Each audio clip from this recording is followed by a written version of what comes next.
5 पेड़ लगे किसमें? एक पंक्ति में। ये दूसरी पंक्ति में भी 5 पेड़, तीसरी पंक्ति में भी 5 पेड़ और चौथी पंक्ति में भी 5 पेड़ है और पांचवी पंक्ति में भी 5 पेड़ है। इसका मतलब इसमें कितनी पंक्तियां हैं बताइए? 1 2 3 4 5 पंक्तियां और प्रत्येक पंक्ति में 5 ही पेड़ लगे। अगर प्रत्येक पंक्ति में 5 पेड़ लगे तो कुल पेड़ कितने हो गए? 5 गुणे 5 25।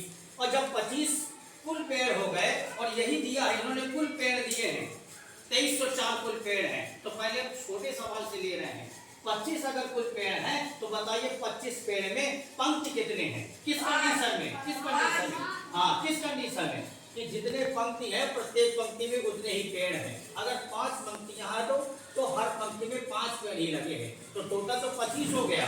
और लेकिन 25 में अगर ये पूछे हम कि कितनी पंक्तियां तो आप कहेंगे 5। इसका मतलब है कि 5 गुणे 5 का हम वर्गमूल निकालेंगे तभी हमारा 5 आएगा।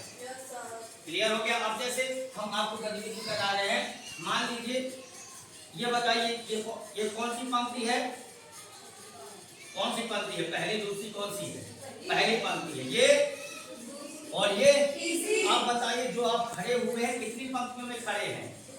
3 पंक्तियों में खड़े। और प्रत्येक पंक्ति में कितने आप लोग हैं? 3 ही लोग हैं। जितने देखिए हर पंक्ति में 3 लोग हैं और 3 ही पंक्तियां हैं। ऐसी सवाल कह रहा। तो अगर हम ये कहें कि कुल आप कितने लोग हैं तो आप क्या कहेंगे? 9। कैसे कहा आपने? 3 गुणे 3। 3 गुणे 3 आपने कहा तो 9 लोग हैं। अब मैं ये कह दूं कि जो आप 9 लोग खड़े हैं इस क्रम में खड़े हैं कि प्रत्येक पंक्ति में उतने ही लोग हैं जितनी पंक्तियां, जितनी 1 2 3 ही पंक्तियां और 3 पंक्ति में 3 ही लोग ही खड़े हैं। इसका मतलब 9 का हम जब वर्गमूल निकालेंगे तभी पंक्तियों की संख्या आएगी। क्योंकि आपकी कितनी पंक्तियां हैं? कुल पंक्तियां कितनी है?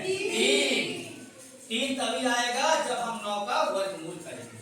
इसका मतलब इस क्वेश्चन में जो दिया गया है उसमें क्या निकालना है? वर्गमूल निकालना है।